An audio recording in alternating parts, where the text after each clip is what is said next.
Welcome back guys, Slowbacon here, something a wee bit different for today's multiplayer battle. In the background is a game that I played earlier on today. I won't be talking about that game specifically, it's just there to give you guys something to look at so you don't get bored listening to my rambling. So then what's this video about? I wanted to talk about the state of multiplayer in Total War Warhammer. I want to just start with some comments from my first multiplayer video. The first comment being from Donnie Smith, which is a really cool name.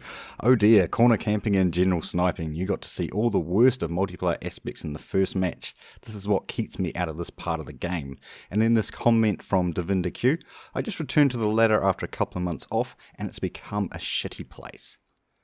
Now, I understand this is only a couple of comments, but I believe combined with me reading forums, reading Reddit, watching other people's multiplayer videos, this is a general feeling from most players about the multiplayer side of Total War currently. Okay, so let's move on to multiplayer specifically, and let's talk about cheesy tactics for a minute. So what are cheesy tactics? Generally it's something that's relatively easy to pull off and it has a high success chance of victory. Back when I used to play StarCraft 2, it was things like 6-pull, 7-pull Zerg Rush, Terran Proxy Barracks, Protoss 4 Gates, things of that sort of nature. A lot of people used to say things like, only knobs do that, or you only cheese because you're bad, etc. Things along those sort of lines.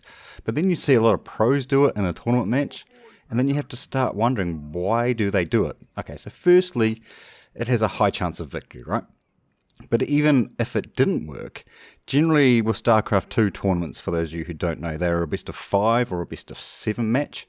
And if you showed that you're prepared to do a cheese in one of your early matches, that means for the rest of the series, they're always on edge, either expecting cheese again, or they have to kind of account for the cheese or the possibility of cheese. So the way you would do that is either sending out a drone or a worker early to scout for it.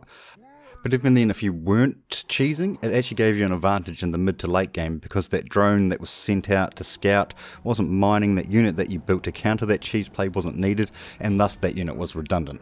So if it was so strong, why didn't we see a lot of it in the pro scene? Well, it was basically because if you didn't win with it, or do enough damage to like cripple your opponent, you lost with it. So moving away from the pro scene for a bit and onto the ladder scene, a lot of players, and myself included, got to the point with our own gameplay where we actually wanted people to cheese us, right? We knew what the build was, we knew the plays that were happening, and more importantly, we knew how to counter it. So it basically turned a cheesing player who was expecting an easy victory into an almost automatic win for us. So what has StarCraft 2 got to do with Total War Warhammer? Well, basically nothing, and also everything. They're almost complete opposites, but I think it points out some of the key problems with multiplayer in Total War Warhammer. Once you enter a battle, your army is set, you can't change it. In StarCraft 2, nothing was set. You built and recruited all based on the current match. But therein lies the problem with Warhammer. You can't change anything during a match. Your tactics are somewhat set based on the units you bring. As an example, I bring an all-infantry greenskin army versus the dwarves. He brings 3 gyrocopters, I lose. So don't bring only infantry. So okay, I'll bring 2 or 3 range units. Oh, he doesn't have any gyros. My range is ineffective versus his range and his infantry. I lose again. I'm basically down 2 or 3 units at the start of the match. There's a new cheese build that's just come up based around taking all squig beasts versus the dwarves. And as of this point, the dwarves have literally 0 counters to it. But let's say they did. Someone comes up with a way to counter this all squig army. So you use this anti-squig army and your opponent brings Black Orcs and you just lose. Just losing because you countered something they didn't bring really just sucks. It's a terrible feeling when your enemy's army loads in and you just know you can't beat it with what you have. Did I get outplayed? No. Is my opponent just more skilled than me? Well no, his units just counter what I brought. He flipped a coin hoping I brought X setup, I did, so he wins. I didn't, so he loses. Let's just talk about Alt F4 and drop hacking for a minute. These have been around since release and the basics to it is either your opponent drops his connection and doesn't receive a loss for it, or he makes you drop yours and he gets a win for it. Again, nothing to do with skill. The top 100 on the leaderboard currently is commonly accepted to be people who use either Alt F4 or drop hacking to get there. Is everyone in the top 100 doing it? I wouldn't think so. So are a large chunk of them using it? Almost certainly. CIA are undoubtedly aware of it, but can they fix it? Well, I can't answer that. But I guess the bigger question, and probably more importantly, is do they care enough to fix it? Let's just revisit some of these earlier comments. This is what keeps me out of this part of the game.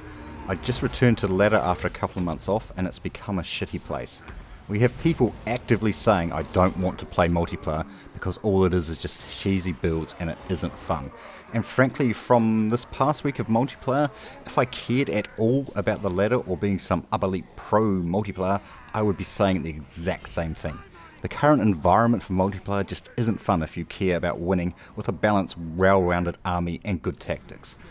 There's a well-known Warhammer YouTuber, I won't be naming names, who puts out some multiplayer videos where he uses 4 lords and fills his ranks with 2 unit types, 1 low level ranged and 1 low level infantry, and he wins. And he wins a lot.